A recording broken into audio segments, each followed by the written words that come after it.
Da, da, da, da, da, da, da. Hello everyone, welcome to Moore's Book Club. We're gonna burn it. What is this? What is it? What do you think that was, KP Dubs?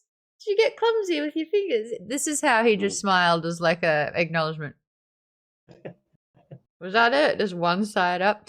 Thank you so much, KP Dubs. Not only are you dropping some bits with this hype train that we got happening, but you did a wonderful donation, and thanks to everyone who's using those donations because it means that Amazon's not taking any of it. I think Seb started that one back in the day who recognized that, like, Amazon, who was that? Who's just coughing? Is that you, KP Dubs? I'll allow it. You bought yourself a free cough. Are you okay? As long as you're okay. Why are you laughing, Terry? Why are you laughing? I can see you. You got your video on. To those on my tablet, I get Twitter notification, and there's a funny tweet that just popped up. Oh, please don't let me distract you. If you want to, would you like to share it with the class?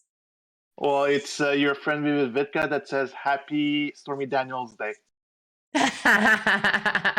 That's quite funny. Okay, if you haven't noticed, or if you've been avoiding news, Trump has been officially found guilty for changing the books to show that he didn't pay off Stormy Daniels, when in fact that is a goddamn lie. But you know, the first thing I googled, which I think the first thing many people googled, which is, can he still run for presidency? Apparently being found guilty doesn't stop you from running a country, which, like... Yeah. I also was one of the people who Googled that. Yeah. First thing that I did, and like the articles that had already immediately popped up, I was like, yeah, we thought that maybe this would be the... Good, but it means... The nail in the coffin? Yeah. Yeah. I think the only reason you can't is if you're convicted of a felony, and I don't think he's... This is a felony. What he was convicted of was 34 counts of a felony, and he is still able to run. You can be in jail and still run for office. Chris is saying... If you commit a felony, you can't vote, I think. He can't vote for himself, but he can still run. Adam Vision is raiding. If you were lucky enough to catch Adam Vision, who is streaming for the first time in a very long time, he was playing his game Fallopian Frenzy. If you have not played Fallopian... So, God, Adam, don't make me say it. It's a sequel. It's a sequel. I'm talking about a YA book. Fallopian... KP Dubs, would you like to share on my behalf? No, I never played the first one, sorry. Okay, so Fallopian Frenzy is essentially... sperm that swims very fast, and you have to catch in many points. Gaia says it's just game of the year, and Stargirl wants everyone to know that it is actually free on Steam right now.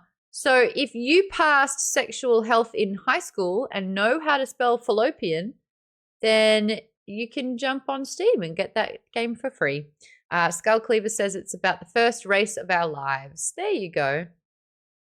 That's a fantastic way to say it. Free games, everyone. I think someone gave me a... let me demonstrate this game. I think I can demonstrate it. Adam Vision. There we go. This is what the game looks like. I can't believe it. Don't clip this. Oh, I exceeded my character limit. Oh, I can't even comment at the moment. What is wrong with me? What change the stream tag to the right book, please. Oh, yes, sir. Is it the tag? So demanding, Ken. Jeez. No, he's on it. He's on it more than me. I just want to send this. I have an idea, and it's not letting me. It's not letting me put sperm. There we go. This is the game. This is the game. There you go. I demonstrated it on Twitch. That's wasn't worth it, that's for sure. To have not worth it. On the screen. There it is. Well, now like 2 minutes into the stream, it's already completely off the rails. What did you expect from this show? He raided into it, so I just wanted to thank all the Adam Visions. What is his term of people called? I don't know. Atom Visionaries? The Vision. Oh, I like that. Ding-dongs. I was about to say visionaries. The ding dongs. So a big thank you. Banana bread. Banana bread. There you go. Thank you so much, Marco, for joining on TikTok and saying those wonderful things. I appreciate it. It was yesterday for you. Oh, that was a long time ago. Adam Vision, thank you for the help with the tech issues as well. What the hell is going on with this stream? The less questions you ask, the more fun you'll have. For those that don't know, what's up? It's Maude's Book Club. We do 1 to 2 books every single month. Words aren't wording. 1 second, this will help. Drink responsibly. And we panic. Books and we panic. That was it, huh? If you're in the merch tier, we designed brand new merch that cannot be bought. You can only get it if you sign up to the merch tier. And this one is a wonderful shirt that says, "We do book clubs and panic." So that's what I was doing, the book. So that's what we're doing. We do 1 to 2 books a month. That's selected by the members. If you want to become a member, head on patreon.com/Maude's Book Club, sign up to the tier. You get to vote in and help select books. I think we've kind of got the rest of the year happening. Bro Panda, hey, lovely to have you here. Thank you so much for the gift subs. There's 10 of them in total. Miss Foucault got one. Digging It Up got one. Feminine Fig got one. So did Luis Antonio 24 times. Kappa, Stupak, 2 week to carry. I mean, that's oddly specific. What happened in that moment that made you decide to commit to that with a username? Whose body did you leave behind? They'll probably like go on without me and like, sorry, I'm too weak to carry. Tolkien Bullet, Gumps Gang, and Stefaruski. Thank you. No, wait. If you got one, a gifted sub, make sure you say thank you to Repanda. Repanda, you're wonderful. Lovely to have you here. Also, if you are a subscriber, if you subscribe to the channel, you get a little mod love emote. So we can shoot some mod love over your way. Watch this. Watch this. Mod hype. Right there. Boom. That's for you. And Gaia, also you too. And Lisa. I love our mods around here. Shoot some Maude love. Did I say that? Sure did. No, why? Oh, this is going to be a weird couple of hours, everyone. Weird couple of hours. I actually have slept well. I feel fine. Maude, what are you playing lately? Says Lost Owl. I've been playing Turn the Page of the Book. It's a great game. And I finished this one because of it. So book club is what I'm going to be doing. Playing wise, gosh, I haven't really been playing video games. Oh, Katie says it, unless that's the same person. Oh, Katie was on TikTok and then went over, asked the same question. What are you playing lately? It is because it's said in the same way. Hi, Katie. I love Stardew. Stardew is such a cozy game for me, which I love playing. But I'm thinking about playing some more games. I still haven't tried my Fallout games, which I got for $5. So I've got to dive into that. Got to play some games. I think I've had 2 coffees today. I don't know why my brain's so fog, but here we are. If you are new around here, Maude's Book Club happens usually on Thursday evenings. We try to give you enough time to read the material. This is Ruthless Vows. It's the second book by Rebecca Ross, who is an author we're going to be chatting with this time next week, which I'm really excited about. In February, we covered Divine Rivals, which is the first in the duology. If you don't know about the book series, I've been describing it as a historical fictional retelling of World War I, but instead of warring countries, it's warring gods. And there's a magical typewriter. So we're loving that one. What's everyone else playing lately? Tolkien Bullet says, I started Sons of Hurin 2 days ago. Hurin? Hurin. I'm not hurrying to play it, that's for sure. Where's my...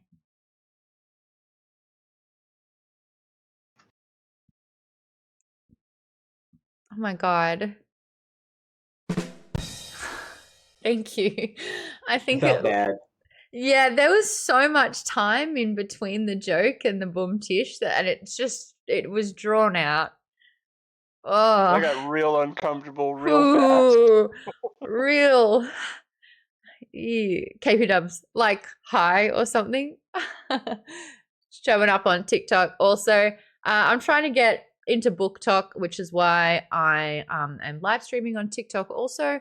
And so I can spread the good word of the Maude's Book Club, which is a sci-fi fantasy online book club with an amazing community.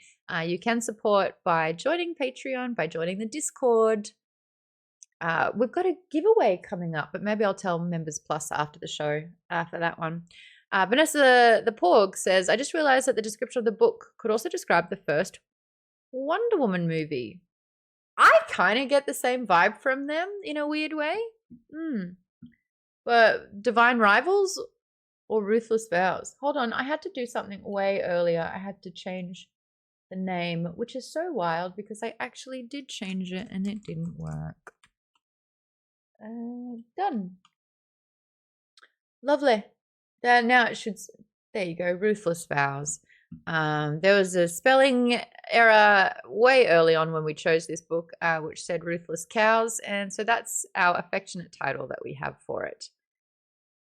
Hi. Oh, Robin's still got 5 chapters. Oh, who's gonna tell Robin that like it gets fucking sad? That Well, I I think actually you just had. did. Yeah, okay. I guess that'll be me then. I was listening to the last 5 chapters in the car as I was about to meet friends. It was one of my friends' birthdays, and I was like pulling up, and I had to stop because I was having a teary in the car. I was like, I'm crying. I'm having a cry right now. Oh, I'm thinking about it and wanting to cry again. We'll talk about why it's sad, but we won't do that right now so that Robin has a fighting chance of finishing this book. But Robin, promise me, if you start crying, just unmute.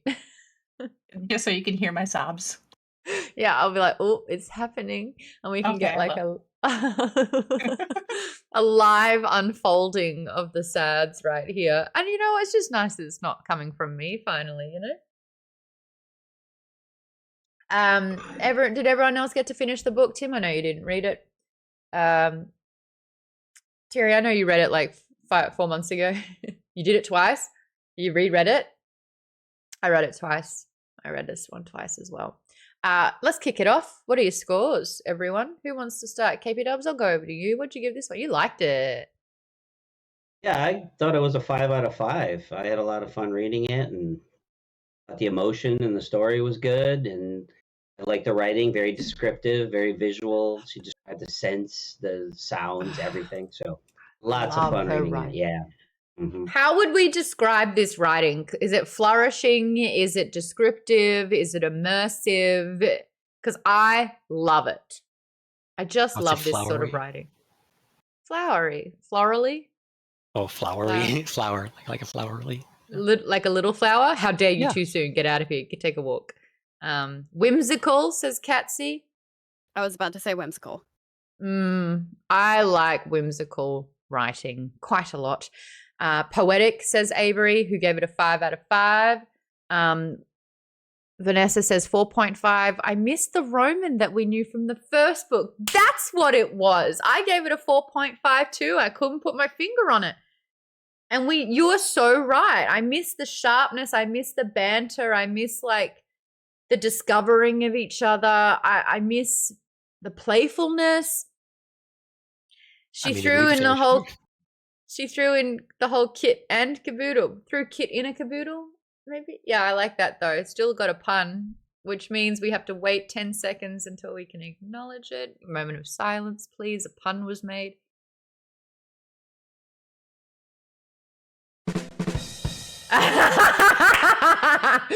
I love the close timing of that one. Cheyenne's giving it a 4 to a 4.5 as well. Lisa's saying about a 4, 4.5. Lisa, talk me through your 4/4.5. You've only just finished it. Did you have a little cry? I actually didn't cry. I started to get a little teary Don't want to say why yet because of Robin, but yeah, I didn't full on cry, but it was good. I think I gave the first book a 4.5 also. Good. I really enjoyed it. It was a quick, easy read. Yeah. Yeah, I like that about it too. Terry says, I love Tobias as a new character for this book. Tobias was great. Vaden, you're saying 5 out of 5. Book was amazing. It did have its flaws. However, the positive far outweigh the negatives, but you're giving it a 5 out of 5. What do you like about it?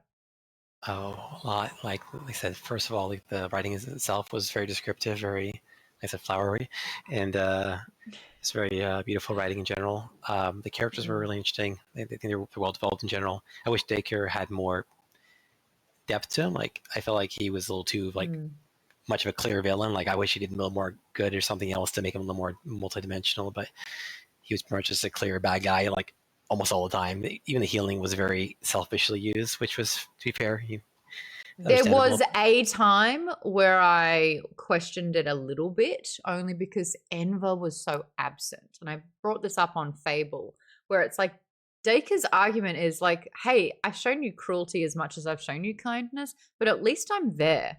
And I'm like, that's an argument you can't flaw. Like Enver's just a ghost on the wind half the time. So no, I hear what you're saying though. It would have been a lot more interesting if the whole book you were questioning who's the right side. He was such a just a clear villain with the stuff with the dogs, eating the dogs, feeding the dogs some of his own people, like, and just so many other things he did that was just so super clearly evil. Like, yeah, I wish it was more of a question, because we hear the myths about it. We got stories like that he's clear, yeah, he's the bad guy, he did these things, but we didn't actually know until he started doing these terrible things that were also the Dacre with his blonde hair and blue eyes. I was like, so in Way of the Kings, I'm a god, and in this one, I'm evil.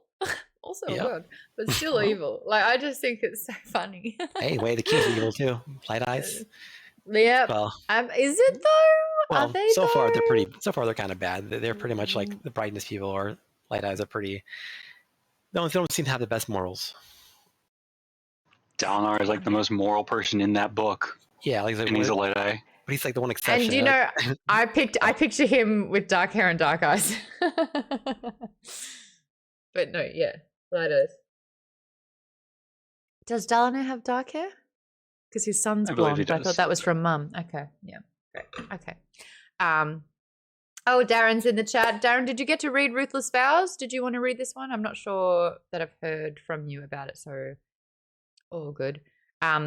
Colleen says, so would it be better to have an abusive relationship rather than no relationship? Relationship with whom, Colleen? Are you in there?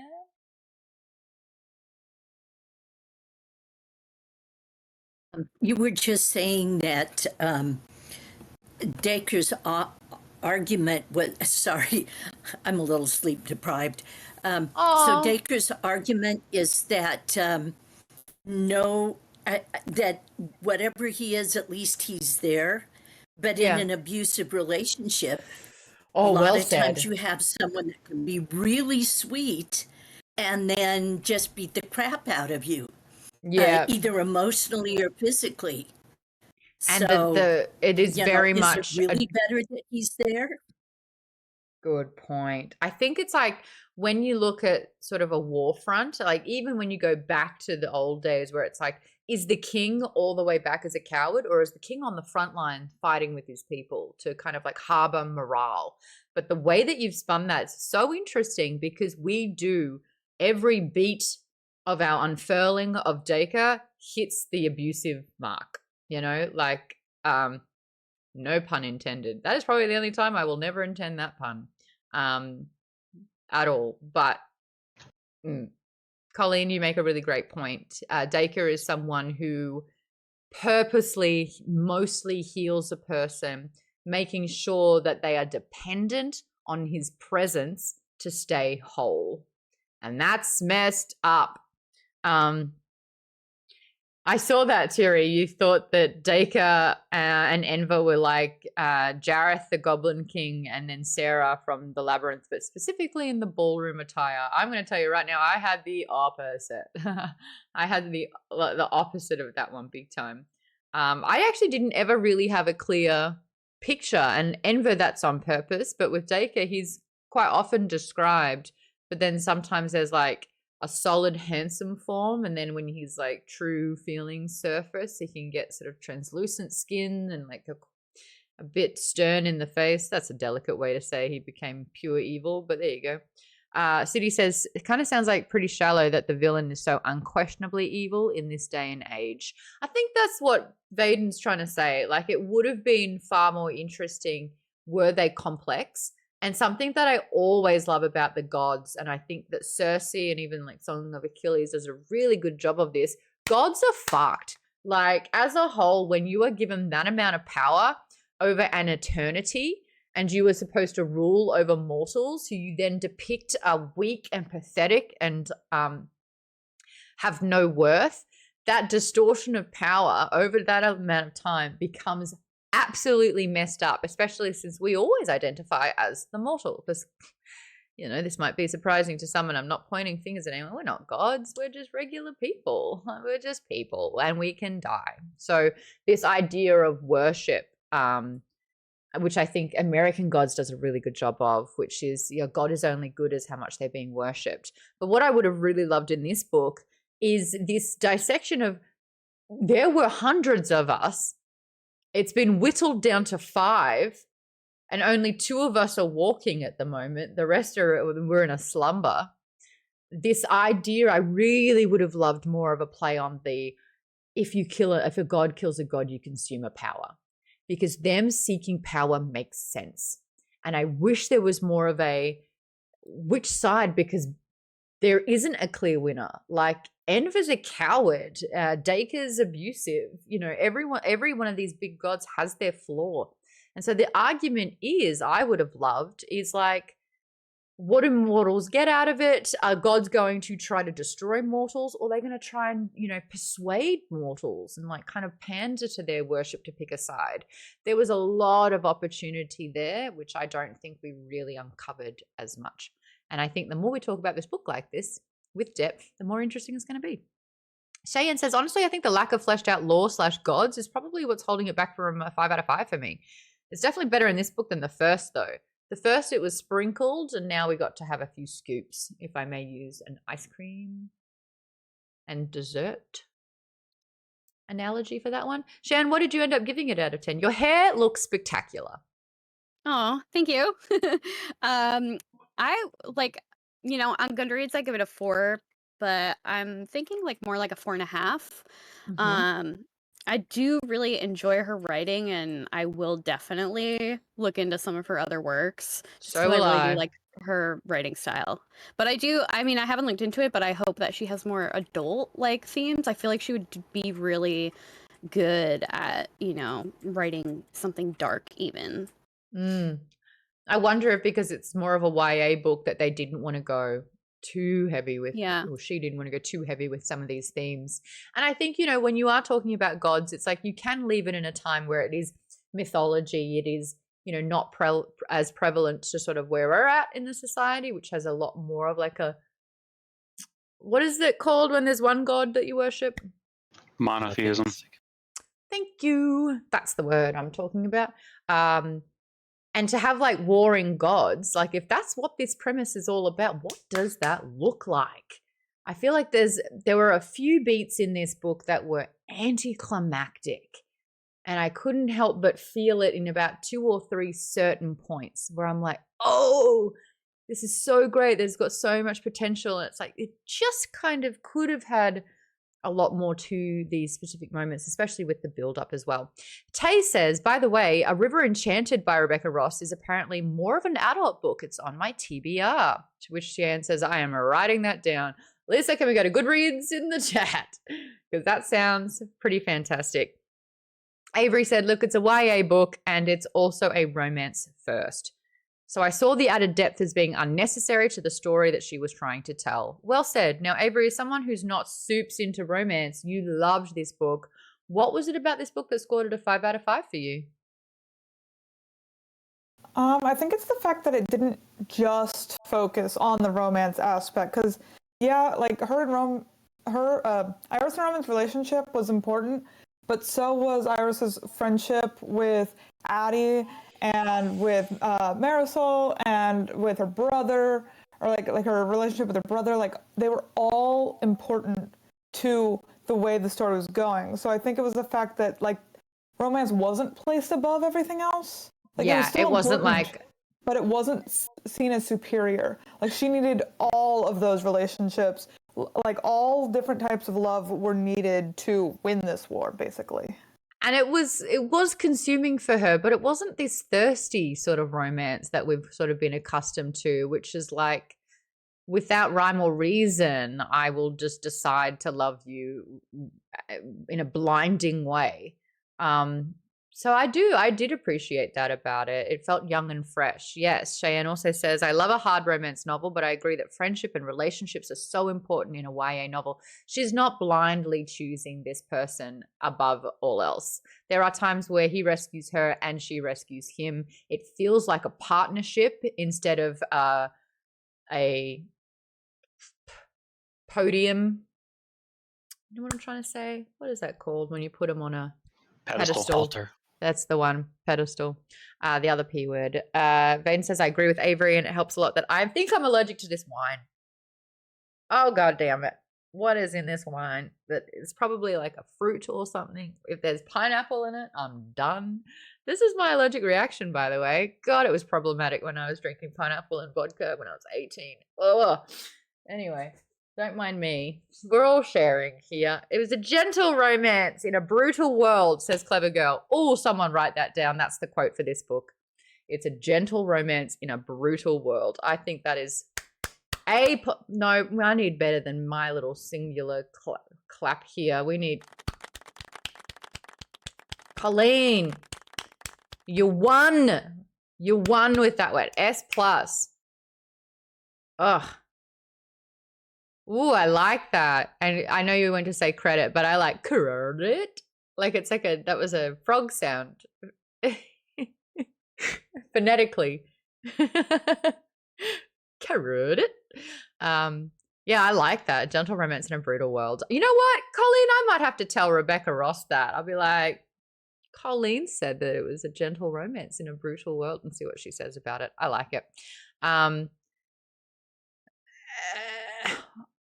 Avery, I did want to ask you, when we were talking about sort of how this wasn't just romance heavy, but it was found family as well, which is your favorite. Do you think that you liked this book more as well because Iris was capable? Definitely. Yeah. It's kind of lovely when they don't need to be rescued. Yeah, she could hold her own. She even rescued Roman in some, like they both rescued each other. Like, they were clearly equals throughout both books. And I definitely appreciated that as well. And then, like, again, like with the found family and stuff, like all the characters were like they worked together. They were all equals. Nobody was seen as better. Nobody was stronger. They all had their weaknesses, and they all relied on each other and knew what each person was capable of in order to succeed at what they were trying to do. Love that as well. I was just reading a comment. KPW nearly stepped on a giant frog. I don't like frogs. No, that's giant. Any frog, I don't like it. They're too close to cane toads. I will not digress and harp on about why cane toads are despicable and are likely going to take over the world in a few hundred years. Ugh, I hate cane toads, but you nearly stepped on a frog. I agree with you completely, Avery, and I'll even say one further as well about this. When she married someone who had money, we never saw how that absolutely changed her life, and that her life, she thought her life was fine before, but now with his money, she's living a lavish life. They downgrade their place, you know, like they share a wardrobe. He's not a lot of the time when it's like, oh, he's a prince, or he's someone who's famous, or he's someone with a lot of money, and it's like, why are they picking someone like me?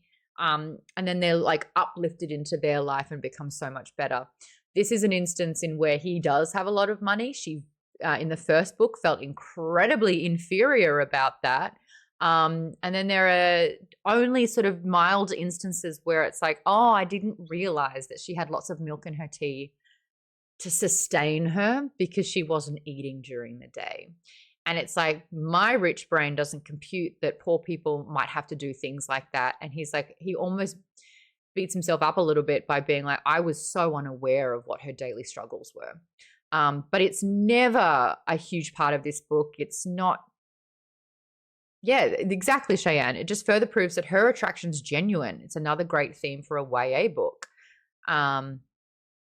They took risks and to help each other. Colleen, well said as well. Yeah. Okay. So who else wants to share? Sprinkles, did you read this one?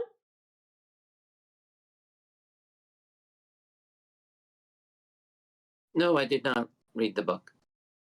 Well, lovely to have you here regardless. You and Tim can do some postscripts in the chat and keep each other company when we go into heavy spoilers. Just throw a shark on my way. City, did you read this one?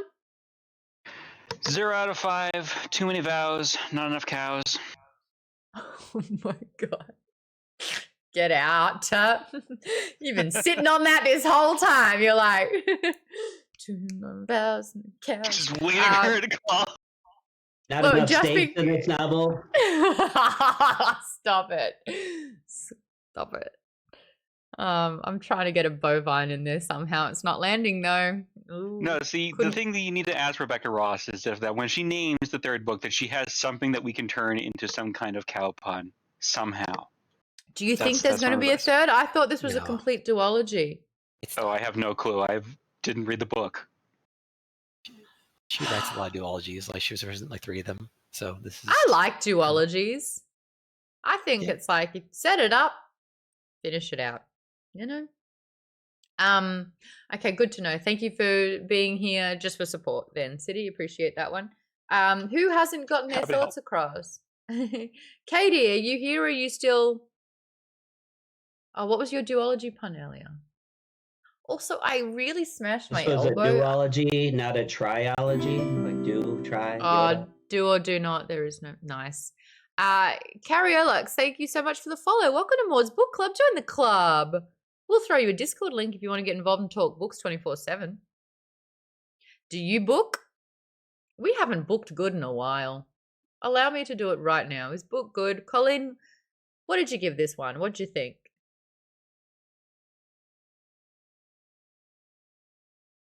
I gave it a 5. I really liked, well, I thought it had so many different parts to it. You have the romance, you have the war, the magic, you even have a heist in it.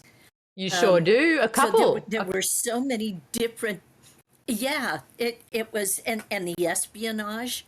I really liked it, and I like her style. And I like that the characters supported each other. They seem to, like someone said before, no one was so much better than another. They more complemented each other. Exactly. I did like all those things. And I think you brought up something that we haven't spoken upon yet, which is there were slight genre shifts and change throughout this book as the story went on.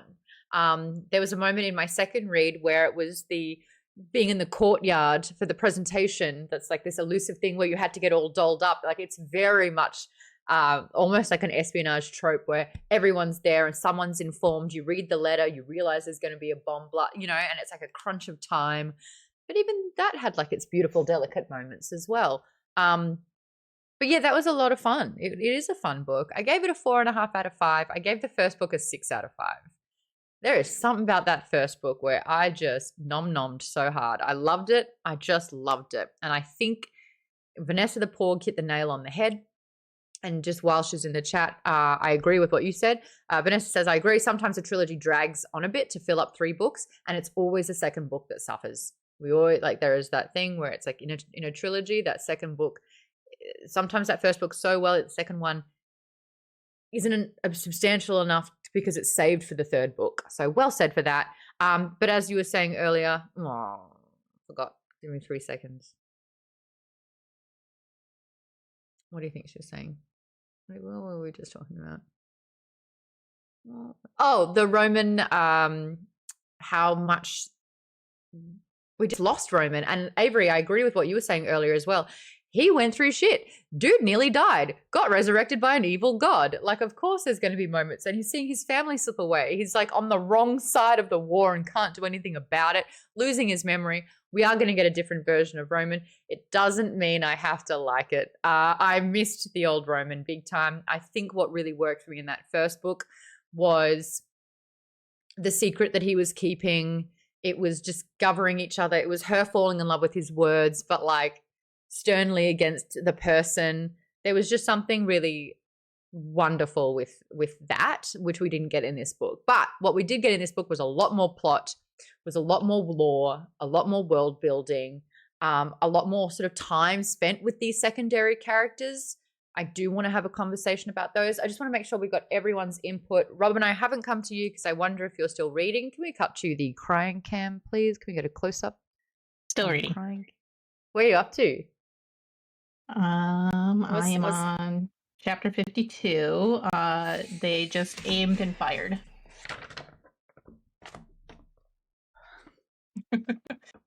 What part of chapter 52? What page?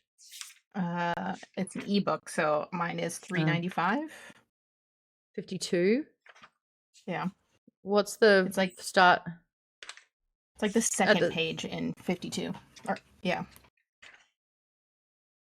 Okay. Uh-huh. Talk to me. Ugh! Okay. I have a feeling maybe things are going to happen now. Maybe tears will be happening soon. When it says the Incretin Tribune was helping people, cut back to us. Interrupt me, and I'm going to read the rest of that chapter for you, okay? Okay. Okay, cool. Great. That'll be very, very soon.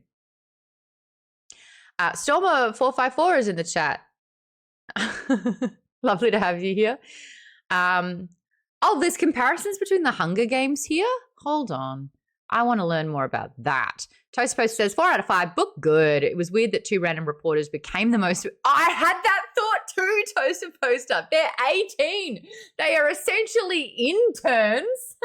Let me tell you about the workplace. You do not get a job like doing obits and like base level stuff and then 4 months get your front page articles, especially when the whole place isn't like blown up and there's no one left. Like, I agree with you, Toaster Poster. It was something that like I went with for the sake of the story. A lot of the time it's like when it is a younger demographic, like whether it's X-Men and you're like, cool, there's no X-Men that are like 42. No worries. They're all really young. Or like these ensembles where it's like the oldest person's 19 and they're the most mature and you're like, bitch, you are barely getting started in life. I'm noticing that more the older I get. 27 is a tough age. I'm guessing it only goes downhill from here. But that is something that I think is very interesting, especially here. It was weird that 2 random reporters, and I would argue brand new report, like they are making coffees. They are enabling their alcoholic boss, who's like literally not even hiding the fact that half a whiskey bottle's going into his cup in the morning. They are not writing front page stuff, but for the sake of this book, it's great. I do think it's funny though. 2 random reporters became the most important people in the world. But the romance was perfect. That's a question I'd like to ask everyone. Why is it that these 2 were chosen? Roman, noble family, lots of money. It's like he bought into it. He like paid to get his policy pushed through with a politician. That's the kind of vibe I'm getting from the Kitt family, right? We love guns. We want to make sure they don't go anywhere. So we're doing a very generous donation to make sure you don't take our guns. That's sort of what I was getting from the Kitts. Why was Iris selected by Enver? So And when did it happen?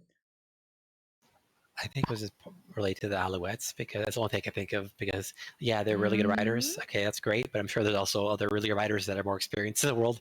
So I feel like there has to be the Alouettes the only thing that makes them really special. I mean, they have strong willpower. I mean, it's true, but like, I guess it's gotta be the Alouettes, and maybe their descendants or their ancestors have some kind of part in it too. So that would make more sense if like there were. Because no one else uses the typewriters, right? No, and the third was in a museum because it sounded like the family line died out or it was donated. So it's like if the Alouettes had more of a you have been chosen, you were selected, the Alouettes were down your lineage, so you have to be the carrier of a message or whatever. But apparently Dacre could see Enver's influence with Iris's writing. But then Dacre only influenced Roman because it was like, do that or die. So this selection, I just think that Enver choosing Iris and Enver somehow looking so similar to her mother that when she visited in dreams thought it was her until she realized, oh my God, it was never my mom. It was Enver this whole time. Why is Enver and how is Enver choosing Iris time and time again? Do we have enough influence in dreams when Enver somehow then got the dream powers? Was there a shift in that? Like when that God's powers were harnessed by Enver, was there a notable change? It's all too subtle. If you're going to bring these things into it, where does it show up in the story? I'm willing to suspend the disbelief that an 18-year-old is going to go to war. And KPW, you make a great point. No one's dumb enough to go to the front lines because they're probably going to die. So it is the new hungry writers who are going to do that, and therefore their words get there because no one else is willing to go. That makes sense. I loved Helene. Helene. I like her as a character. She's great. I would argue she's the second gay couple, but she hasn't met someone yet because she's married to her work. But she would call that work a lady. I just got the vibe. I like Keegan as well. Who's the Chancellor? Oh, Robin, don't listen. What page you up to? Oops, I just changed the page. Hold on. 398. So Roman is in the hospital.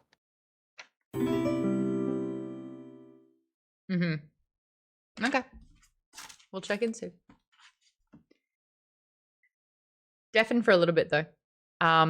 Terry says, I think it's a reflection of today's time and how the media, in this case the papers, can tilt the scales on public opinions. Oh, that was in response? No. Colleen says, I think Iris was most susceptible in her influence. How? Also, Thug Life Ross, thanks so much for the follow. Appreciate you. And Crazy Dad, thanks for the follow earlier. Welcome to Moore's Book Club. We be clubbing. I'm going to try and see if I can make that work. Welcome, clubbers. This is the only club I will go to at night. Only clubs I like involve books. We all notice that music just sounds like... I have some thoughts about Iris and Enva. Let's go. I want to hear them. So, well, I mean, it didn't kind of work out that way, but I was theorizing in my head that maybe Iris was like related to Enva somehow. Throughout parts of the book, because just little things like when she first ran into Roman again and was escaping, she was somehow able to clear that whole run without getting shot, and then they got away. And she didn't zigzag. Anyone getting hurt. Yeah, and so I was like, oh well, maybe something's going on there, and she's special. I think I just read too many books. I was waiting for that cliche to happen where she's actually like a descendant read of too a many god, books, but... or was it happening? Where is my copy? Where is it? It's next to my bed. Or was it just happening with Kaladin in Way of Kings with arrows? Is it literally copy paste? I thought that maybe she was God touched as well, or selected, or harnessed. The dreams of her looking like her mom, I thought it was going to end up being somehow she was related. That's daughter. why I was thinking that she was chosen, because I thought she was going to be like the chosen one who was a daughter of a god or something. But because it didn't doesn't make play out any that sense way. So otherwise. I was a little like, huh. But like the that fact was my that thought through most of it. page 270, Dacre's going, just dropping a doozy after all this lore and world building. There used to be hundreds of us, and now it's down to 5. It's like, where was that? Where's that? And he even said that they were fornicating with mortals. I'm pretty sure I pieced that between the lines. Yeah. But it was like, it. so there are demigods. Okay, let's put that in the writing doc. Rebecca Ross is Iris, a descendant of Enver. Because she's been here the whole time, and let me tell you, she's bored. And I think she's bored enough to bonk. Gods fornicating with mortals? That never happens, says Catch. Like, ever. Yeah, what's a demigod? It's almost like Percy Jackson's, like, based on the entire namesake. What if there were demigods, like, really, though? How cool would that be? That actually, my friend's book, it touches upon that a little bit. Soul Fraud, where it's like humans are like, I'm an 80th of this particular god. And you're like, that's cool. Because like just generationally. And it's like they just live a little bit longer. It's like, yeah, I'm actually 122 because I'm 1/60th of this god. You're like, cool, man. Brushkid says, is this a sequel typewriter book? Sorry, I got here late. It sure is, bud. Sequel typewriter book. No notes. Lisa says, I love Percy Jackson. Yeah, I wouldn't mind doing it as a bonus book. I'm not sure. I don't think I ever finished it. I think I fell off on like the 3rd book. Sorry, I didn't give Brushkid Cliff Notes this time. Yeah, typewriter sequel typewriter book. What does he know about it? I don't even know if he knew I got it a few months ago. Oh, there you go. Yeah, what happened to the 3rd Percy Jackson book that sucked? Was it too predictable? I mean, all of those books are basically exactly the same, so. Yeah, I've read basically all of them and all the spinoffs because I'm obsessed. What happens in the 3rd book? Is it the same thing as the 1st and 2nd book? Yeah, pretty much. City, your cynicism is diluting the. No, it's not word. I'm Spot on is the word that you're looking for. Spot on. No, your cynicism is clouding your judgment. Oh, KP Dubs. I've got to get the boom tush ready for this one. Hold on. There's be careful doing fan castings for this book. We don't want to typecast anyone. Now, I love puns. That was tough. I just got to the Ink-Red and Tribune. You wanted me to stop there? Okay. Yep. Turn to page 400 if you have this copy. Ooh, I'm already getting glassy-eyed. You ready? 394. The chapter is 52. Robin, can you set us up of what's happened leading up to this, please? They took Roman, I already forgot what their names are. The graveyard? The graveyard, yep. They took him and they were going to kill him for being part of Dacre's soldiers, and then Iris stepped in front and stopped that from happening. And then he was in a hospital and for all of his injuries, because obviously he's still suffering from the injuries that he was healed from. And Iris is now out on the streets picking through rubble, trying to help people. Yeah, it's been 3 days she's been doing this. The Ink-Ridden Tribune was helping people who'd been separated find each other, or at the very worst, have their closure for their losses. Dusk had fallen when Iris chose to finish the day on a southern street she'd never seen before. It had been badly bombed. Only a few of the houses were still standing. She was carefully picking through the rubble when she heard one of the men farther down the street shout for assistance. Iris couldn't explain why it chilled her. why her dust-streaked hands, raw and scored with 100 scratches, began to quiver. But she ran to where the man was kneeling on a small hill of debris. Oh, I'm choking up already. Ugh. I'm a Pisces. She was careful as she knelt beside him, peering down at what he had found. It was Forrest and Sarah. Iris stared at them. Okay, this is really sad, and it was Forrest and Sarah. Iris stared at them as if they were strangers, unable to fathom what she was seeing. Her brother, bruised almost beyond recognition. He'd shielded Sarah with his body, but it hadn't been enough. The heap of rubble had killed them both, hands entwined. They would never breathe again. They would never laugh and argue and grow old together. Little flower. Iris turned away and slid down the pile.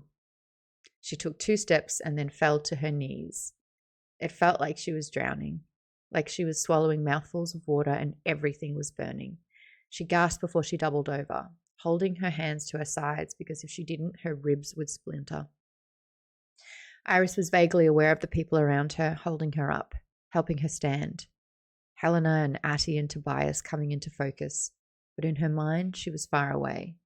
She was broken by what could have been, by what now would never be.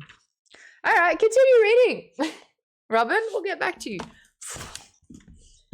And the fact that, like, leading up to that moment, they were trying to help Sarah's father, and the whole time Forrest was holding her hand. Oh, that isn't actually even the saddest part. Good luck, Robin. Let me know when you get to the let me know when you get to the chapter. Dear Iris. Dear Iris. Okay, I'll let you know. Oh, I heard that choke. I heard that choke in the throat. I heard that. I don't know what you're talking about.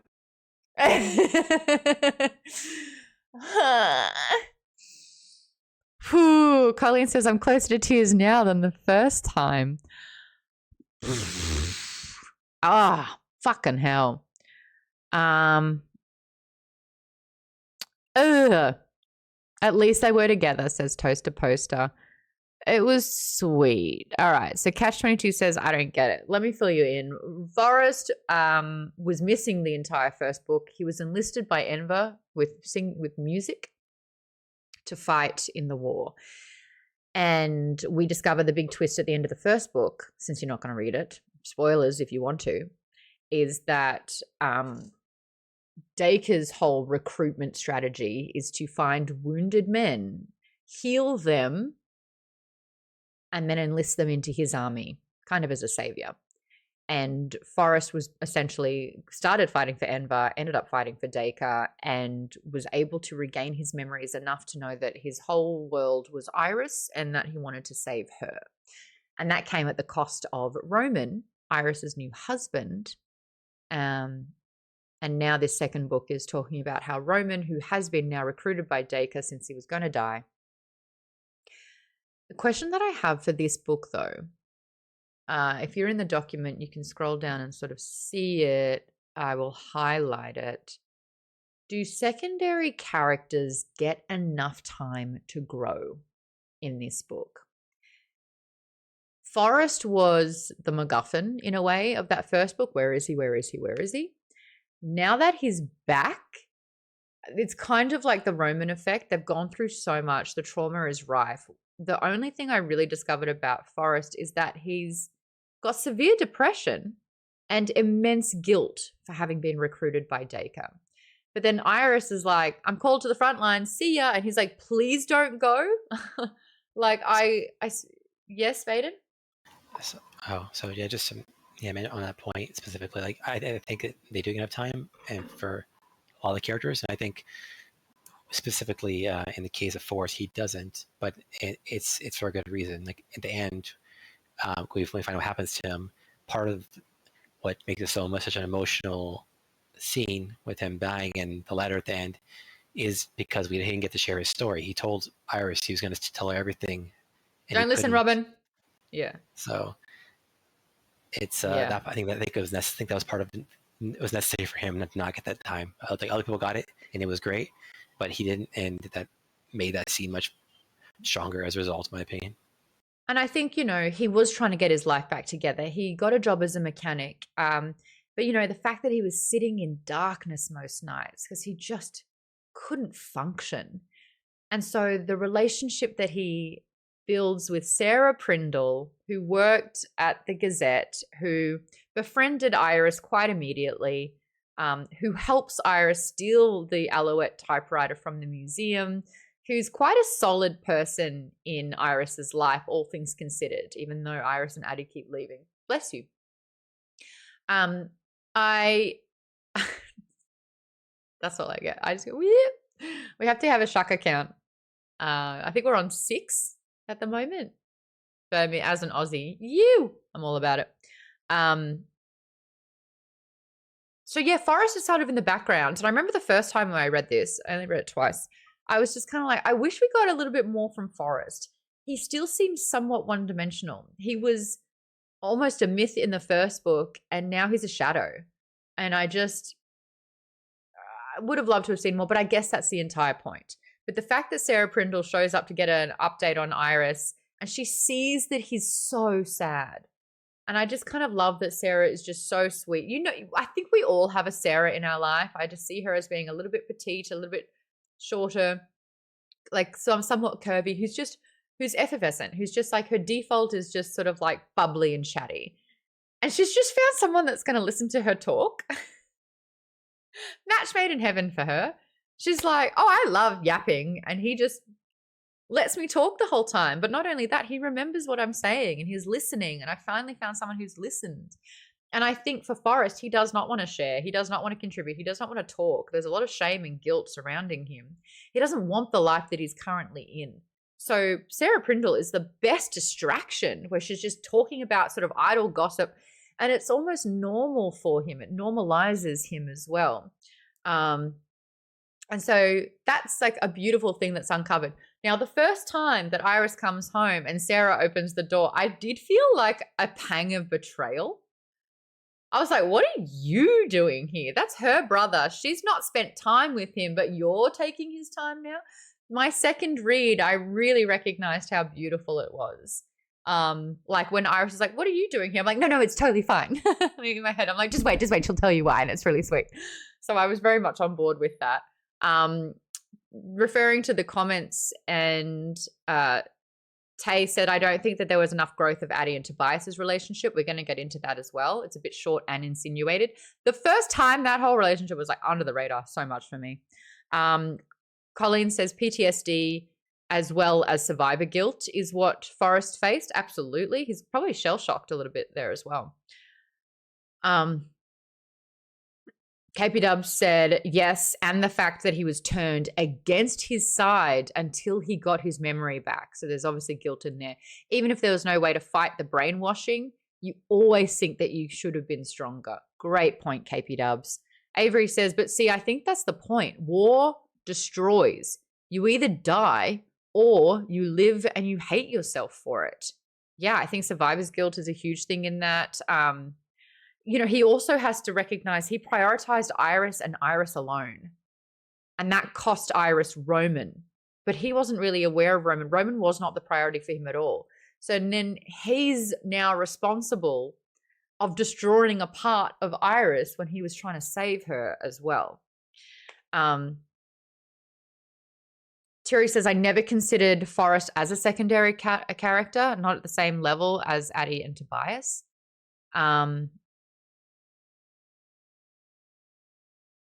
Vaden says that Ken saw the Attie-Tobias relationship immediately. How did you get that one? Let them smooch, says KP Dubs. Did they even get thank you? And Jimmy is wearing the t-shirt that says let them smooch. Did they even get nookie? Or was it just acts of service the whole time? We don't know. But back in chapter 3 or 4, the very first time they meet him, he's putting the luggage in the trunk, and there's just a throwaway line where it's like he glances up at Attie, and I immediately was like, oh yeah, those two. It's going to happen. Well, you're smooth, aren't you? I did not clock that at all. Avery says, I also saw it immediately. They just keep staring at each other. I thought that Attie was like wanting to challenge or like verbally spar with him. I did not see that. The second read though, I liked it. I liked that, and I wish that there was more of it. I think that Attie does deserve it. I wanted to know what it was about that, but I also realized that like this part of the journey, Tobias as like the driver, as like the vehicle, as the means from A to B, what an integral part. Like how necessary was he often in this book? And then to be like, oh yeah, I'm a 9-time winner of like the races that happen. So you're like, this guy's like up here. Like he's accomplished. And yet, how does he spend his time? He wants to drive Attie's siblings to school. Ah, cute. I hope she had a little moment in an alley where it was a hot and heated little smooch sesh. That'd be nice. You know, you really get the engines running. Come on, who else has got one? Get the wheels a spinning, screeching. Woo. Okay. Just me on that one, sure. That Cheyenne's... Titanic scene in the car.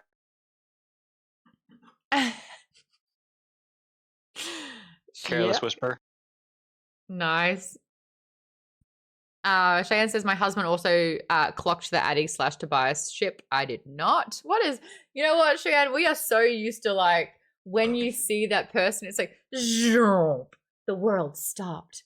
His hair glistened. He's the most attractive man I have ever. We're so used to that where it's like, dong, she likes him. And you're like, oh, got it. Yeah, cool. I get why. Subtle as a 2x4.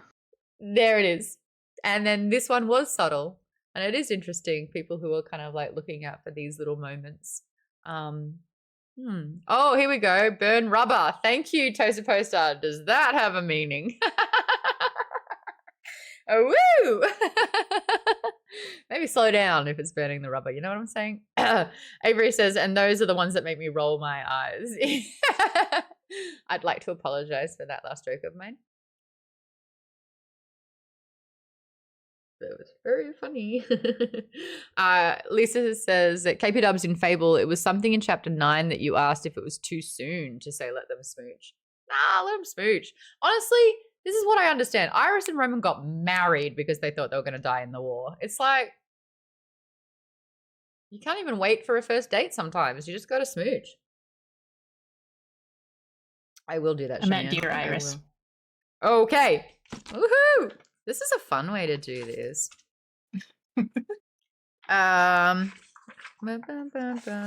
Okay. Hold on. No, okay. Do it until you get to the eye towels. Okay. Like the Dear Iris platter? Yeah. Yeah, I'll read the letter? Yeah.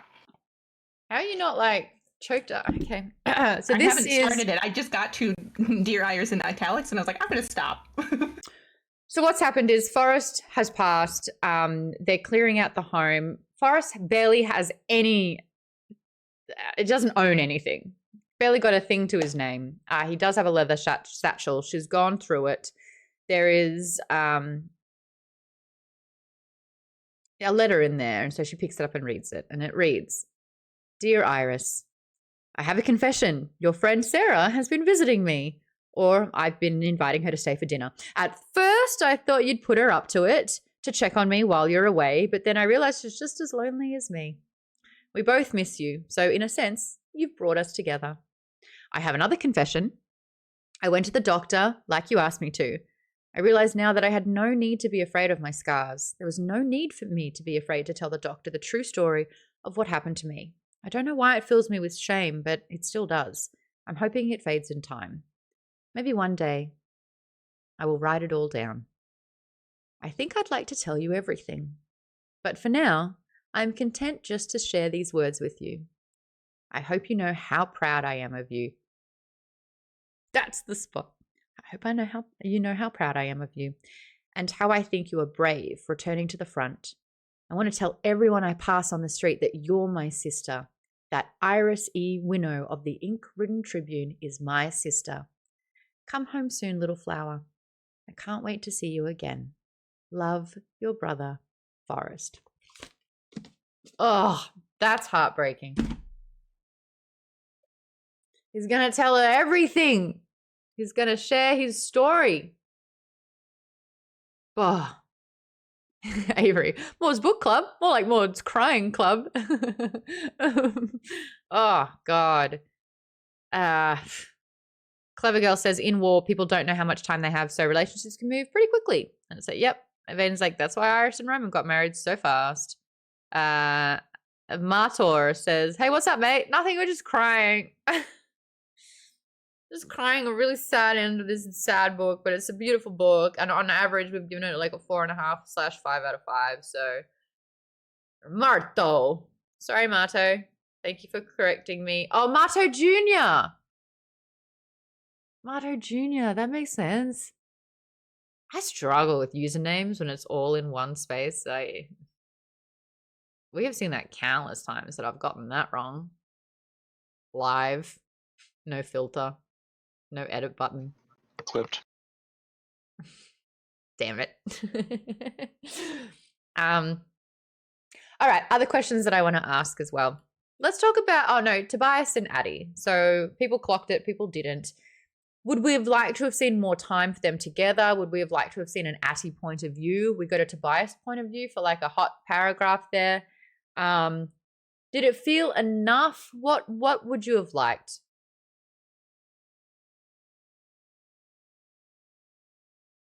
I liked what we got. I think like they weren't the focus. At least we'll go you, and then Colleen will go you.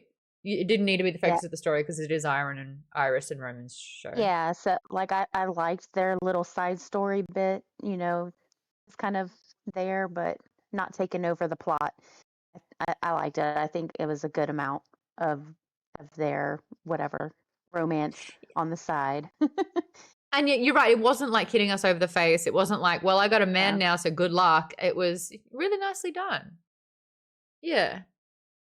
Katie says, I love Tobias and Attie. I want to see more. Vanessa says, I would have loved to have found out more about Tobias. He put himself at risk to drive the girls to the front even before meeting Attie. Yeah. Avery agrees. You know what? It was perfect that they had their own little sort of subplot that didn't need too much more than what we got. KBW's just like, it was enough for me. The story was about Iris and Roman, and I was good with that. Because I'd recently seen The Acolyte. That hasn't come out yet, has it? Oh. Well, there's a new Jedi. You can look him up. He's kind of got like that dreadlock queef thing. Queef is different. Quaff. Quaff. Quaffed hair. Shit. Quaff, queef, quaff, quoof. Very different color. I would have stopped reading the book to correct you on that one. I'm embarrassing me right now. Don't you worry. Fuck. Quaff. Terry. Quaffed. Quaffed. Quaff ball. Did Matt Mercer do that as well? I mean, it happens to the best of us, you know? Happens to the Did he handle it better or worse than I did? Be honest. Be honest. He got made fun of a lot by people. The cast roasted him instantly, and it's like 3 years old and it's not dead. Yeah, okay, cool. Good. Anyway, if you look up that guy, we'll put it in the show chat. That's who I saw as Tobias.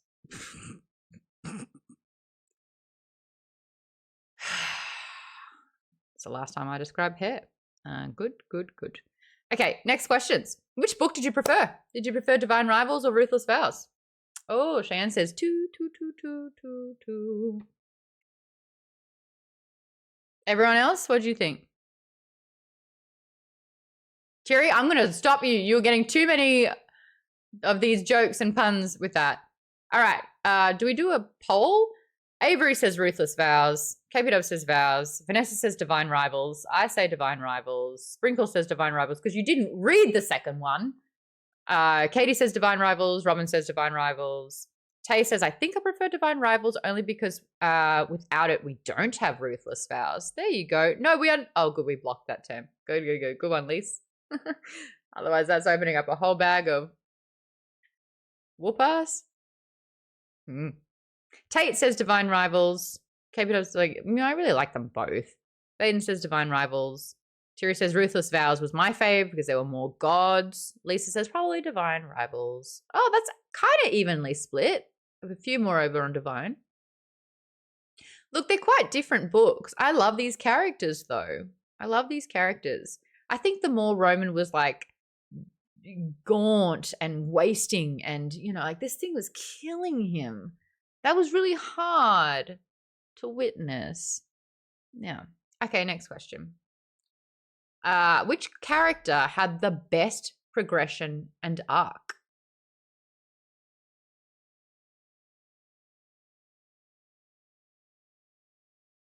Which character had the best progression and arc in Ruthless Vows? The setup was the first book. This was sort of more like the execution and seeing it through. Who had the best character? KPW says Enver. I like that. As a joke? I can't joke at the moment. I just said queer 5 minutes ago. And you just said it again. Ah, God damn it.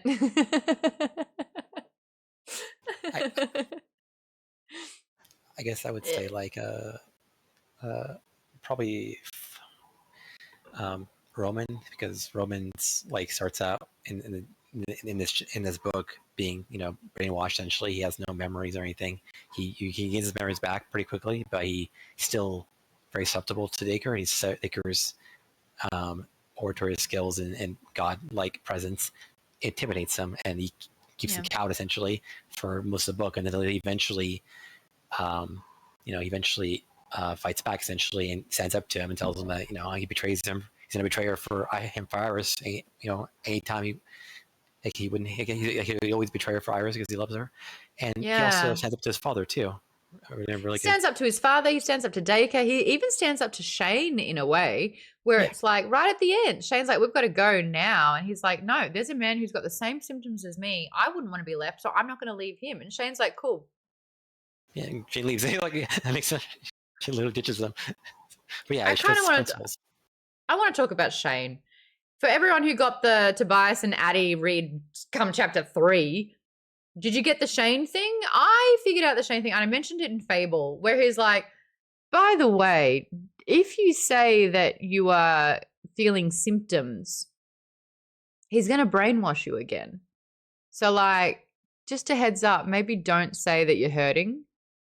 There you go. KPW says, Shane was saying too much too soon. Because in the same paragraph, he's not only saying, psst, don't get brainwashed by Dacre. And you're like, cool, that immediately goes against the guy that you're worshipping. But all right, cool. And then he goes, also, have you heard how to kill a god? Just casually. Like, if a human kills a god, one thing happens. But if a god kills a god, something else happens. I don't know. I just found this out. Maybe I thought you should know about it. So that's when I was like, all right, Shane, something's up. But then fast forward to Shane, doing the whole Usher part 1, part 2 stories. This is a 2003 reference no one needs, but it's like, these are my confessions. He's like, I found all your letters. That was a stretch. I know, Lisa winced. I needed to say it though. 2004, 5 even. CT Bones. He's like, I found your letters. I'm going to hold it against you. I need your confession in writing because I need to kind of enlist you as a pawn in my double betrayal. That some of it just didn't make sense to me. The only way I can describe it is Shane was serving Shane. He's a part of the graveyard. He was just looking out for him. Roman was a pawn to make sure that he could get out scot-free. But it's like, my question that I had here is, were you able to detect Shane's intentions? That's my question I have for everyone. Were you able to detect Shane's intentions? Vaden said, I had no idea that Shane would end up betraying Dacre. I thought that he was just lying to Roman to make him trip up. Ooh. Clever Girl says, loose lips sink ships.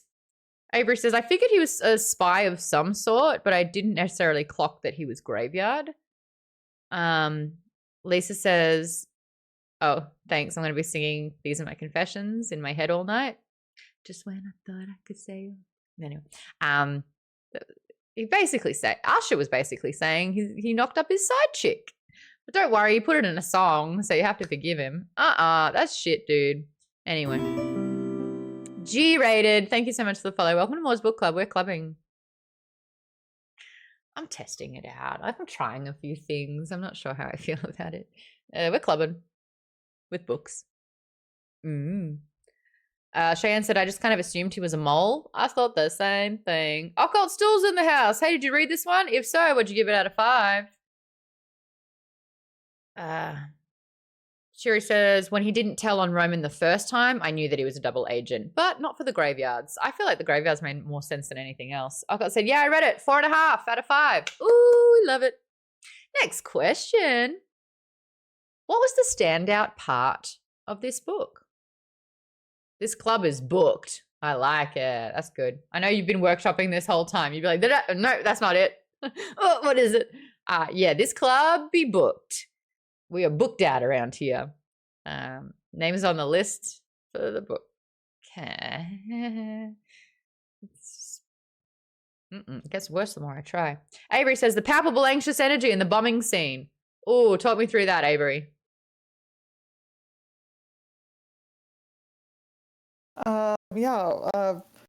That scene, the scene leading up, like after the news had come out when everybody knew and it was getting close to the time. And they were so calm.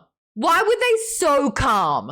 Oh, maybe we'll have a spot of tea at Gould Cafe. Ooh, the bombs are about to hit any minute now. We've got time for some cards. What? Is this like in the Titanic where they were playing chess or some shit? What? Sorry, Avery, you were saying? I saw it as they figured if they were going to die, they would die doing something. Like they didn't want to just be cowering in a corner, you know? They were going to die while living. They didn't want to, because their options were to risk death or to side with Dacre. And they were like, you know what, I'd rather die than side with Dacre. So then they all gathered into these places, and these were all people who were on the same side. They trusted each other and everything. So they were almost celebrating life, knowing that they could potentially die. That's how I saw it. And I read that as like super anxious, like it was super anxious energy. Like it was still, like, yeah, they were like, oh yeah, like let's have tea, let's have cakes, whatever. But like actually, like under, like behind the scenes, I didn't get enough of it. See, I did. I felt the anxious energy while I was reading that part. Because I felt like they were, yeah, I don't know. Maybe because like I didn't get like their hands were shaking in that situation. I know that they had the kids were there, so they had to kind of like for the kids try and keep spirits up. But like I wish I'd got a little bit more of that. You know, like if you're about to die. That's how I read it, and then they just were trying to keep it normal for the kids so the kids wouldn't freak out. These are from my notes when I'm reading it in caps. I was like, why are they all so calm? And then literally like the next line was like, yeah, the POV is Tobias, who's like, hey kids, yeah, we're all cool here. And I'm like, keep calm and carry on. Sounds a lot like the Blitz, actually. I do want to point out that we I know the ballroom. I know the ballroom the Blitz. It was when the Germans bombed the Jesus out of the UK at the beginning of World War II. And during a lot of it, this is where the meme "keep calm and carry on" comes from. They were trying to go through the entire thing and just be calm by the fact that you might at any moment get blown the fuck up. I'd be hiding under my floorboards, I'd be hiding. And they were doing a lot of that too, but they were trying to stop the panic. So they had an entire campaign around just keep calm, carry on, keep doing your thing. And it sounds like this is a lot of an homage to that kind of mentality, I think. So Indiana Jones and the Crystal Skull was a really shit movie, but I think the most dangerous thing that it did was think that we would all survive in a nuclear war if we just hide in a fridge. Was that movie? That was that movie. Yeah. Yeah, where he hides in a refrigerator? Yeah, cut to me emptying out the contents of my fridge, unplugging it, and just like sitting in there with my phone. Like, I would do that. Jay Budrock, what'd you give this one out of 5? Even if there isn't a nuke. Yeah, well, I also got so drunk at a year 11 party when a girl yelled at me. I thought that if I didn't move, she couldn't see me. Sometimes pop culture makes you believe things in moments of duress, okay? I thought it worked on a Tyrannosaurus Rex. Why wouldn't it work on her? You thought the girl was a T-Rex? I got so scared that I thought if I didn't move, she couldn't see me. I was like, and she's like, what the fuck are you doing? And I'm like, I didn't move. It did not work. There's a lot to unpack there. Didn't work. I'd had alcohol. Maybe we'll talk about that on the after show. Oh, we'll talk about that on the after show. You ever been so scared of someone that you thought you didn't move, they couldn't see you? No. That Jurassic Park really did have an impact on me, is what I'm trying to say. And yeah, I would probably hide in a refrigerator. Like, what else are you gonna do? What else are you going to do? Acknowledge the fact that hiding in a refrigerator is an excellent way to die. You know they take the doors off refrigerators when you compost them because kids will play in them in the dump and they'll get trapped inside and not be able to open them up from the inside?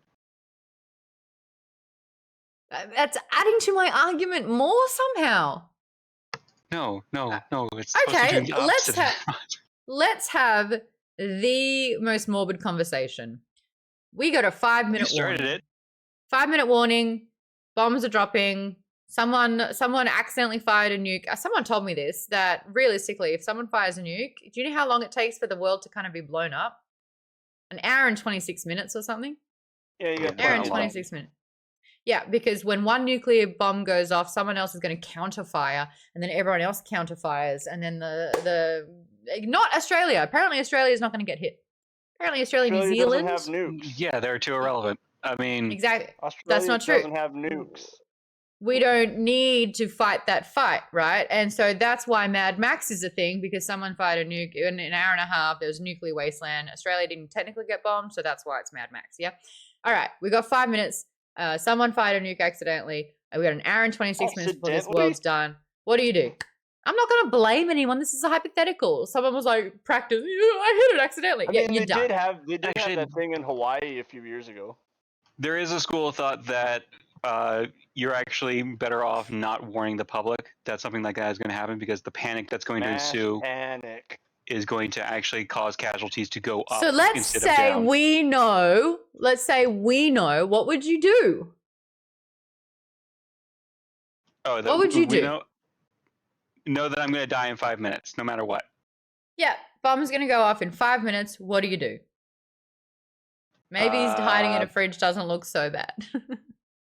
Fridge is, what purpose would it do? If I had an hour and a half, roughly. No, 5 minutes for this argument. 5 minutes. 5 minutes. Oh, 5 minutes? I'm going to see how fast I can get my car to go in 5 minutes. Because fuck it, why not? That's the mass panic.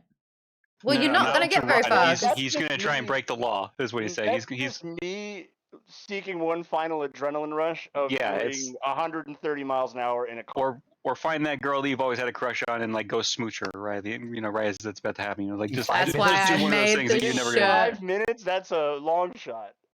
Okay, let's say it's an hour and a half. That's a little bit more interesting. Hour and a half. Then I'm trying to hook up with that girl I've had a crush on.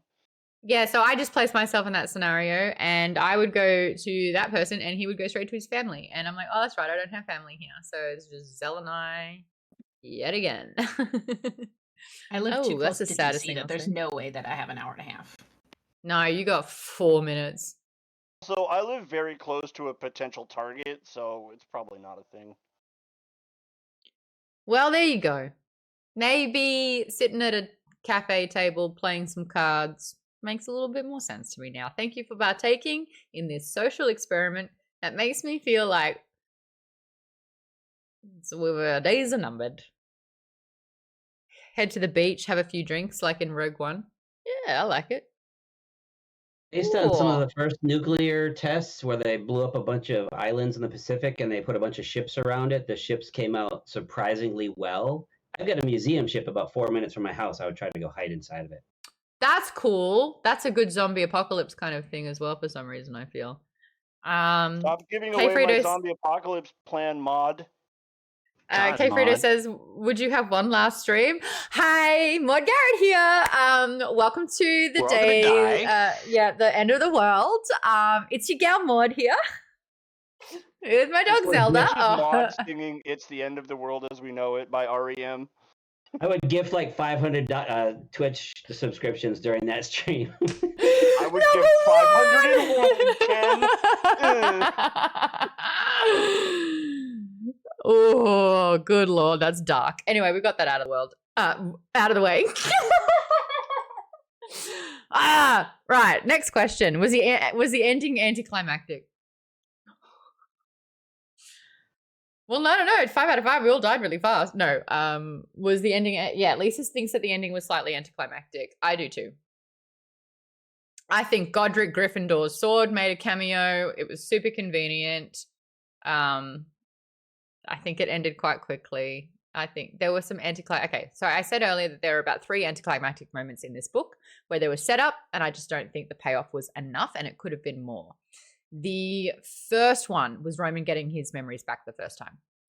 I think that beautiful moment, which is a little bit Sound of Music with the trying to hide from the Nazis and like being able to let go, or if he blew the whistle. And in Sound of Music, he was a dick, but in this instance, Roman was like, "No, I'll let you go." I think as soon as they touched hands, it should have had like this moment where he's like, "Oh my God, Iris," you know? Or it just like happened in that moment. Because like the next time it was only through letters that he's like, "Oh, I remember everything." But there was like a note there. It's like, if you have physical contact with the thing, like that's why it's like type the typewriter. Dacre even says it. If you have physical contact with the thing, your memories are known to go faster, which is why Dacre doesn't give him his own typewriter to try and block those memories. So I think if you had physical contact, they hold hands, and she's so apprehensive. Should I hold him? Should I touch him? Like he's my husband. He's right there, but I don't want to scare him. I think there should have been a really powerful moment when their hands brushed, the memories come flooding back, and that's the moment. I felt that to be a little anticlimactic. I think that another anticlimactic moment was, where did I say it? Who's got one for me? Help me with my... What was another anticlimactic moment, do you think? I think the ending was quite anticlimactic, if I may. I think a lot of bombs go off with somehow always evading. Like Roman's survived 2 grenades and a bomb at this stage. Iris has survived 2 bombings, 1 grenade, 2 grenades. I don't know. I feel like that's slightly that moment was like archery. Well, I don't even think that. No, that got bombed. I don't know. I just felt like there were moments in this that were slightly anticlimactic. Anyone agree? Disagree? Yeah, I mean, I agree.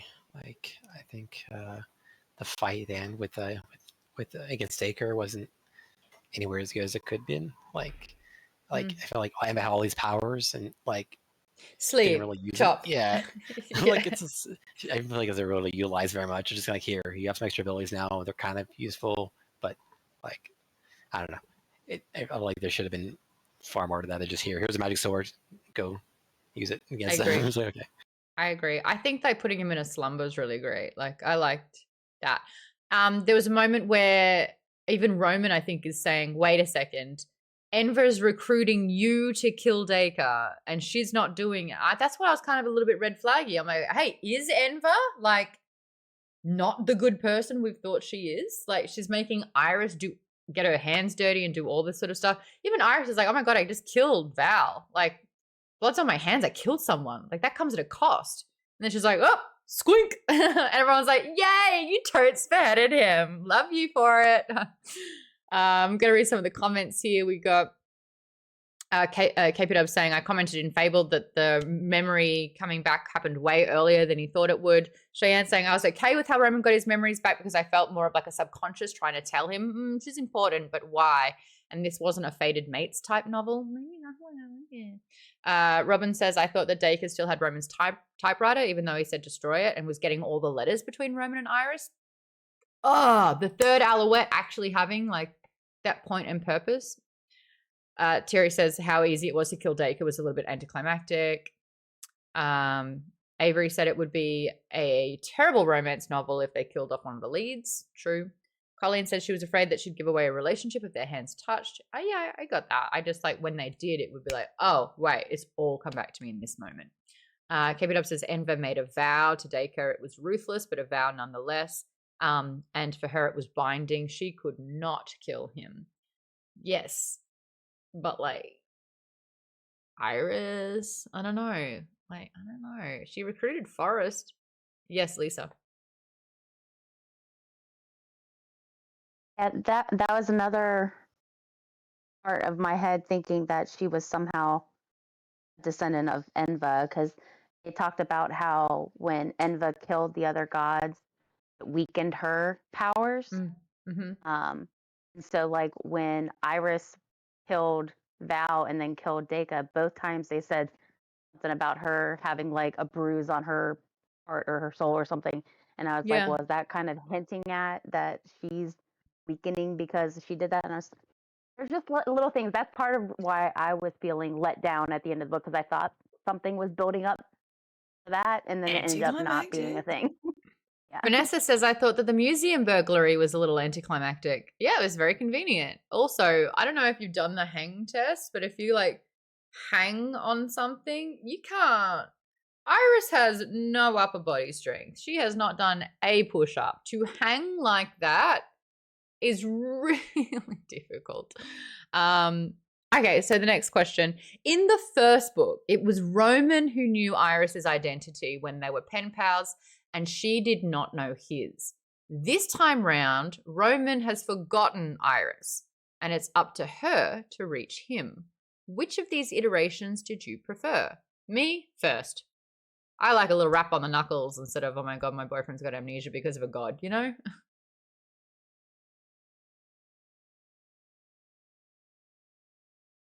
This, she has typewriter strength. Ching! Anyone? Did you prefer? It was a cute shift. I think I preferred the banter in the first book. I was with the tease. Yeah, because it was the pressure every single time Roman sent a letter and didn't unveil that it was him. That was building. That was like, dude, you've got to say something at this stage. For Iris, it was like a plead. And I did think it was beautiful that Roman fell in love with her. I didn't see it in those words. I didn't feel it as much with these, you know, pen pal. Who are you? I can't stop thinking of you. It's like, what is it about what she's doing draws you to her? Like, I didn't feel that connection of like, oh, of course he fell in love with her the second time. It wasn't quite there, I don't think. Katie says, I like the first book. Okay. Next question. Who's the Chancellor? It's a her, referred to as she. Who's the Chancellor? Keegan? Keenan? Keegan? Keenan? Keenan and Kel? Keegan? Keep It Up says, wait, didn't Iris and Roman go running in the first book? And that was only like a few weeks ago. Maybe she was in better shape than we give her credit for. I will tell you this real quick. Running and upper body strength are not the same. You run for cardio, you lift for strength. She ain't lifting shit. She was carrying the typewriter. She was carrying a I'm telling you right now. No. But stamina. I mean, those old toll riders are very heavy. I'm not buying it. Who's the new Chancellor? We've got one answer. Is it Keegan? Going once? Going twice? We don't care. Love it. Next question. Why is Oath so calm about bombs dropping? We got there. We got there. We had to go dark for a second, but we got there. What were the plot holes that you found? Keep going, girl. Keep going. I did too. She was one who like, hey, maybe we shouldn't do an open firing squad. Maybe we should use democracy and like try these people because they're actual people and you are becoming just as bad as the war. Like, if not worse, you little sneaky vigilantes that are covering your face and all responsibility.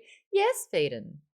Just that part was frustrating because they just went straight to the murdering, you know, the no trials or anything. And they didn't really believe Iris and shit. And it's like, Iris is like, I killed a god. I saw this. I ended the war. I did all this shit, and then you're questioning me. And you're like, you don't. I need hard evidence. And it's like, come on.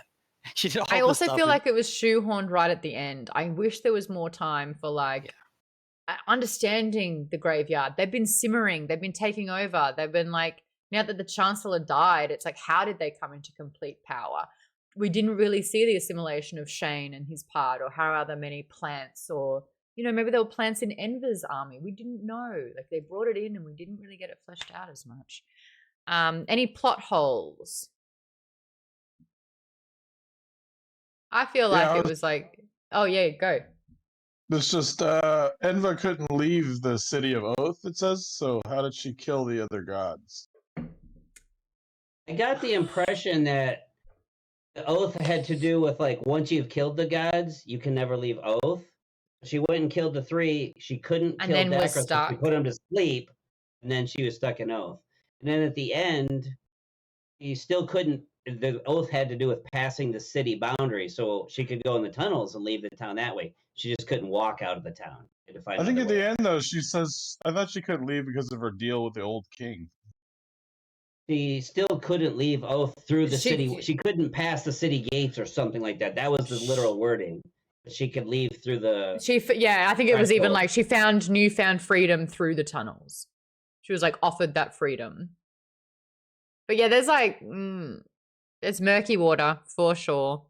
Katie says, "Oh yeah," was all along the book. Every time Iris and Roman have a chance to get together, they want to be together. They want to do everything together. And then at the end, their plan is to go down to the underworld together. And then she finds a key, and she's immediately like, "We'll just go without him."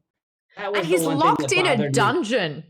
And she doesn't know that, of course, and it was the right decision logically to leave him, because now she had the key and didn't need to like risk going into his guarded house. But I didn't feel like that was in character. That was the one thing that bothered me. I even think there was a moment where she's like, yeah, us, or like, we have to go. And he's like, we? And she's like, oh yeah, Attie. And he's like, you're not going without me. And she's like, watch me. Because I am. Katie says, the underground. I didn't like it. And traveling. Vanessa says, not really a plot hole, but I didn't really buy that Roman's dad would work against Dacre. He'd given up so much. So he was like playing both sides. Yeah, that was a little bit of a, cost him everything anyway. I think that, you know, I think I've spoken about this before. When you commit to something, even if you are proven evidence, like you're given evidence, like this was I read it in a Brene Brown book about the Y2K people who thought that the world was going to end in the year 2000 or something like that, or there was like a particular date and that was when the world was going to end. So these doomsday people doubled down so hard that like they'd sold everything. They'd like, you know, sold their houses. They had no belongings. They'd cleansed everything, expecting the world to end. And when it didn't, because they had given absolutely everything to this ideology, and the proof was world kept going after the date that it was supposed to end. They stayed in that cult and they were like, well, it'll be the next date that we think of. And they had to keep in this mindset because they'd committed so hard to it. I kind of feel like that's what's going on with Mr. Kitt in this instance. They took over his home. His estate is at Dacre's disposal. There's soldiers everywhere. He's got no say in this. He's got no autonomy. Like, I actually thought it'd be quite interesting if his money was getting funneled into this as well. So it's like, you know, Dacre's like, no, your bank funds are mine. You know, you work for me. And he's just like, that I kind of realized he's like, you've taken everything from me, so I'm going to try and fight back. But that was kind of murky waters where it's like you're trying to pay off Iris and then you're trying to do like, what is going on, dude? So yeah, that's interesting. The sunken cost fallacy, says Vanessa. There you go. There you go. Avery said mine was the constant repetition of there being 5 keys, but I don't actually think we ever saw 5 of them. There was such an emphasis on that, wasn't there? 5 is a magical number. It's because 4 is not enough and 6 is too many. And it was like 5, 5, 5. But at no time were these 5 people super important. That relevancy, yeah, didn't really land. You're right. I like that. That's a good one. Yeah, there were 5 gods, but the gods didn't really matter all that much either. How was Enver utilizing the powers that she'd absorbed? She visited a dream. You know? Damn it, I'm finding more plot holes. I'm finding more wrong with it than when we talk about it. But it's fine, I like it. I think that's kind of all the questions that I had. I found a beautiful website called a Brewing Writer who had 20 other questions. The ones that I have are in that doc if you want to go over them. We are doing parts 3 and 4 of Way of Kings, and then we are reading Under the Whispering Door next month as our bonus book. Now, here at Book Club, pretty much every time we've done June, we have celebrated LGBTQ. This is, TJ Klune is very much a queer author who definitely writes about queer themes. If you've read A House in the Cerulean Sea, you will know that it is such a heartwarming, amazing book that does kind of tap into queer relationships. Well, we're going to be doing that one. I can read you the blurb if you like, because apparently people are enticed by blurbs. It says, welcome to Karen or Charon? I think it's Karen. Charon. What are we doing here? Charon. Who's got me? How would you say it? Charon. Charon. It is. It's Underworld. Yeah, he's the guy. He's the boat crossing. fairy guy from Greek mythology. Karen. Yeah. But like, if I say, welcome to Karen's Crossing, everyone's going to be like, can we speak to the manager? Ugh. The tea is hot. The scones are fresh. I say scone. Come at me. Scone. Whatever. Scone. And the dead are just passing through. When a reaper comes to collect Wallace from his own funeral, Wallace begins to suspect he might be dead.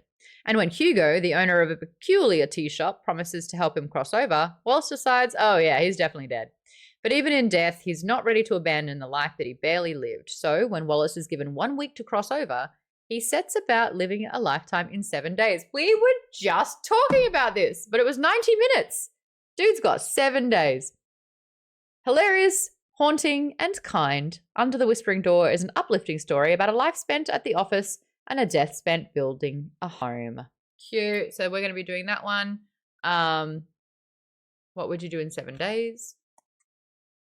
I recently got the first book to hopefully read that in time for the bonus book. This is a standalone. Under the Cerulean Sea. That book's coming out in September. So we will be doing that, I think, as a main book around September. This isn't a second book, it's a standalone. Is that we're all on the same page? Pun for that one. Fantastic. Sequel comes out, I thought it was September. I'll double check. But yeah, we want to do the sequel for House of the Cerulean Sea. I absolutely recommend reading that first book. It's amazing. I loved it. Not everyone did. In fact, very few people did not. In fact, one person I can think of did not like it. And I'm pretty sure everyone else loved it. Everyone else loved the book, yeah? It was just... Who didn't like it? I wonder. Who doesn't like all the books that are supposed to be fantastic? I didn't say I didn't like it. I said it wasn't my favorite. It's so good. We just and I even said the second half was much better than the first half. I love that and book. Watch the VOD, Maude. J. Buntrock says, I remember loving the Jello Blob character. Yellow is so sweet. They're so endearing. Gaia said, yeah, no, sorry, I just wanted to read the first book that you'll have read of TJ Klune's. I remember the positive reviews. Yeah, it's so great. For those that loved Ruthless Vows and Divine Rivals, this time next week, 5 p.m. PT Thursday, I'm going to be interviewing Rebecca Ross. So excited about that. She's fantastic. If you are a member, which means you've signed up for the $5 Patreon tier. Also, if you're subscribing to Twitch or sending out gift subs, encourage people to sign up to Patreon because you actually get really, really cool things as well, even though the emotes are really cool on Twitch too. But for the $5, you unlock access to ask the authors direct questions. We've got the document in the members channel on Discord. Get those questions in. Heads up, Rebecca Ross has been sent the document, so she will see lifetime all those questions that go in there. So please don't say pee pee poo poo. That'd be great. She'll read it. And I'd like to think we're a little bit more mature than that. Well, at least you are way more than me. We've count 3. So there you go. 4. Make sure you sign up for that one. No, just 3. 3? 3. You just said it again, so. Was that the 4th time? Nightbot, stay out of this. Ruining this moment. Please sign up for the Discord. We talk books 24/7 in there. A variety of books. The community is fantastic. We're going to be doing a giveaway first week of June. I'm going to be telling Members Plus about that in the after show.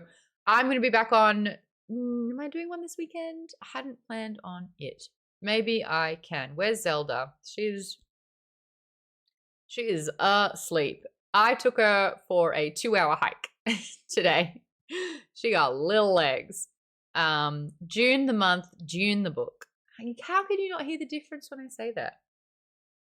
June month, June book. You hear it? You hear it?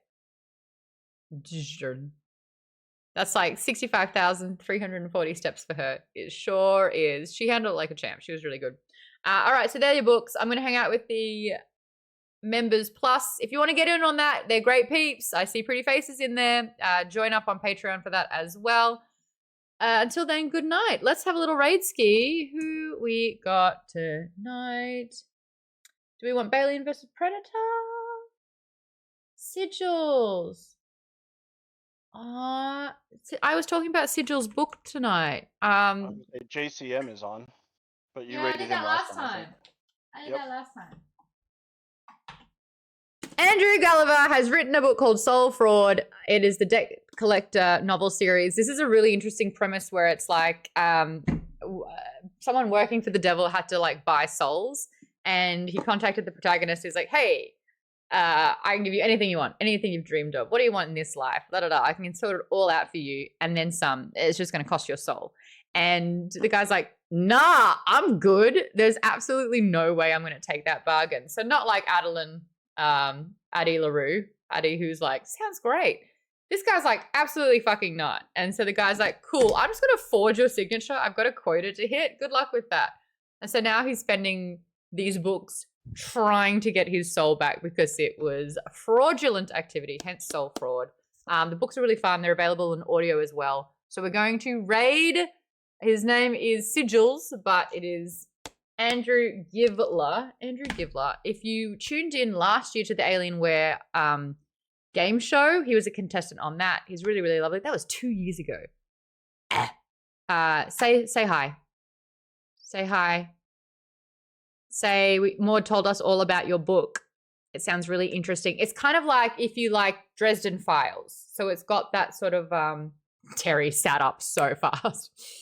If you like Dresden Files, it's got a lot of sort of like the Angel's Devil kind of thing, and it's also got sort of like fairy realms, all of that, but in a contemporary fantasy scope. So tell him I said hi. Bye. All right. Hi, guys. Hello. Hello.